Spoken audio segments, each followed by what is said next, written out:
Alright, I went to town, showed this to somebody, we pulled it up on the internet. Here's how it works. See the pin with the mark on it? That's where the green and white wire goes from here in the plug down to the alternator. So it comes in here, goes across one of the bridges, comes across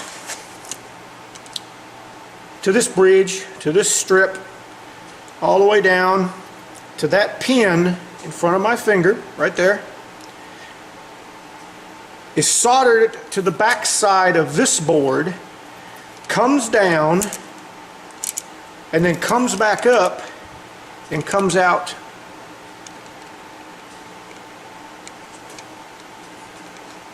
the pin with the X on it. You see it? It's hard to see with the stupid light.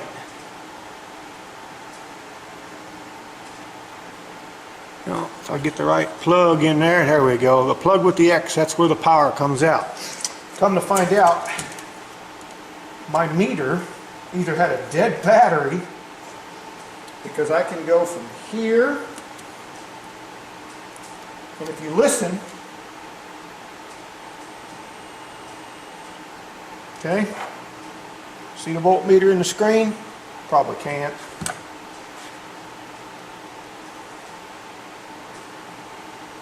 There we go. That's continuity of that plug. Okay. Then from this plug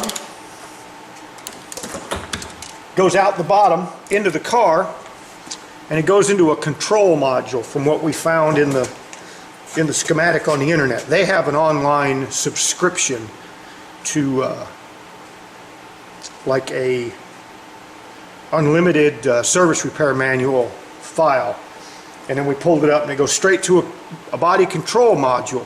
Now that would make sense, because that body control module also controls 4 or 5 functions in the dash and several other things. Now when you turn this car on and run it, the battery light comes on. That's because of the control modules causing that. When you turn the car off, everything should go out, but it doesn't. What happens is there's a little LED screen to the left that says like service engine soon, or you know, you're getting 18 miles to the gallon. It says low washer fluid, and the red warning light in the dash stays on because the alternator's thinking it's not charging.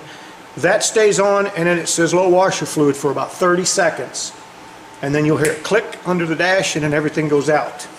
So we're going to trace that wire. It says it's green and white from this plug in the back into the car, and we're going to go hunt that body control module down, get it out, get the part number off of it, and go ahead and probably order one. So that is project for today. There's the car, all 4 apart. And also I'm showing somebody how to edit videos, you know, do multiple, you know, like I'll record this little segment, I'll shut the camera off, then I'll go do something, turn the camera back on, record it, and I'll put all those files together, I'll edit them, I can show you how to chop stuff out. I'm going to actually show you guys how to do that with a $100 program, so that'll be in this video too. Okay, we plugged it in, we made sure we had the right plug, the whole 9 yards, and the first pin on that plug is that green and white wire right there, so we know we're on the right track. So that green and white wire right there is the one that goes in the engine compartment, goes into the dash, and goes to the body control module. So we're going to go ahead and dig the dash apart. Okay, this is what we printed off the internet. There's the radio circuit. This is the wiring diagram for the rear control module. Okay, radio circuit, alternator circuit. Green and white wire. This is the exciter wire. Comes out of the alternator to the fuse box. Right there. Goes in, goes out. Then goes into the central control module behind left side of dash. That's where we're going. Because see, this goes to the computer, data lines, and systems. So that's goes straight to the instrument cluster. Yep. See? So this is probably going to be the pig in this whole thing. hopefully, I got a wiring diagram now. So this is a Mitchell 2012. Yeah, on-demand mod or on-demand electron or on-demand service manuals. Okay, let me get tearing apart. All right, the control module is actually up under the dash. You can see the top of it with those grills. I'm shining a light through that metal bracket. That's it.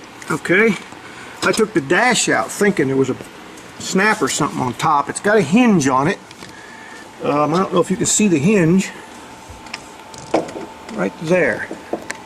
It's got some sort of hinge on it, but I don't know how to release it. I can't see up in there, but I got the dash out anyways. I can clean all that up before I put it back together. But that's the progress anyways. It doesn't take nothing to get these dashes out, and that's all there is, just one little plug. It's pretty simple. Well, anyways, let me keep plugging at it here. Let me see if I can shine the light up there. I can actually show you the control module. That's it right there with the fuses in it. There's one of the plugs right there. Well, a little close to it. And that's it right there. It's got the fuses in it. It goes, some light. Yeah, see that big thing? It goes all the way back there. Yeah. But I can't see how to release it. So I got to get, well, there might be something right there on that right side. Get my camera out here and look. There's the camera stuck up in there, and I think there's two of those, one in there, and there's one right over there, latches. We'll knock those loose. Alright folks, this is what I call a no-shitter. Okay? That's the module I need. It's up under the dash. It's actually up under the emergency brake pedal. And I did not know there was an access door. There's two screws, one on each corner, holding that thing in. I literally jammed my hand up in there with my homemade wrench and got one of the Torxes out and thought, there's got to be a better way. And come out here and took the wipers off, took this valance off, and this panel comes off. And you can look right down in there. Actually, that's the screw I got to get right there. So, let me get my Knut driver, and we'll get that screw out. Alright sports fans, there it is. Under the dash control module. It went up under the dash, just like that. I got that screw out by hand, and that one there I stuck that extension down in there to get. Okay? Just luckily, I have one of these. It's just an extension for your drill. I used to use it when I worked on semis. There's the inside of the car actually.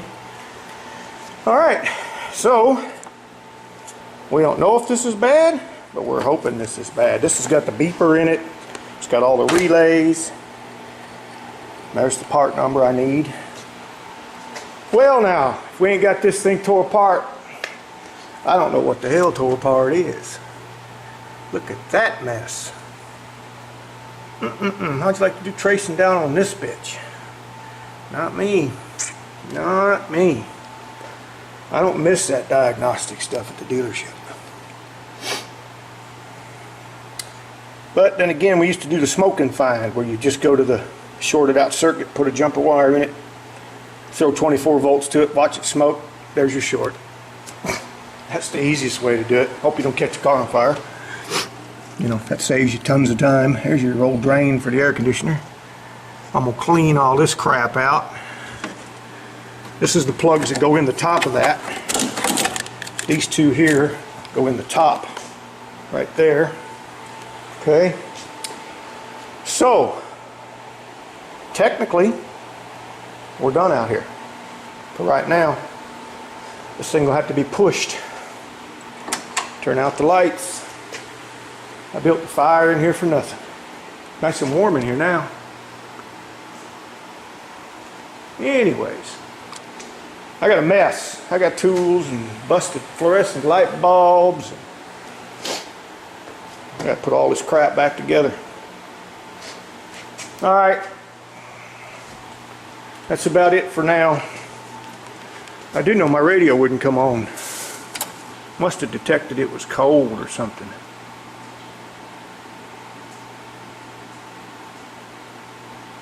Oh, it's working.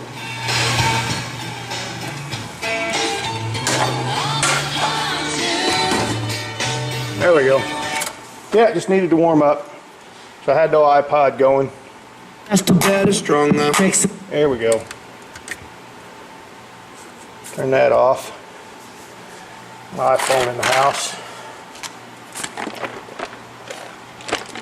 Oh, and here's another thing. This is all you see of this fuse box. On the bottom, you know, buried in the car, say this would be the bottom. This will be in that fuse box holder. There is 3 of these bad boys that you cannot see. I always like to blow one of them damn things and hunt that trace down. Half the fuse box would quit. That'd be a trip. Okay. Anyways, I'm done for right now. I'm about to close this thing up. I hate to push it outside because the rain will get inside the car. I'll have to put the lid back on that and snap it down. You got to make sure you don't bust this gasket. Okay, there's a gasket all the way around that. Just make sure you're real careful taking that off. You know, there's a gasket under that. There's 2 computers in there. You got this one here and there's one in the trunk. These 2 computers out here, there's a fan in that box. And when you pressure wash these things, you got to be very careful. Try to keep the pressure washer off this box, okay? You just don't want to blast a bunch of water up in that. There's 2 computers in here. And then, like I said, there's one in the trunk. You know, this whole problem I thought originated back here in the trunk. There's the one in the trunk sitting right here. It's just like the one up under the dash. You know, that's what everybody's saying is, you know, that damn $15,000 SUV tore to shit. Oh well.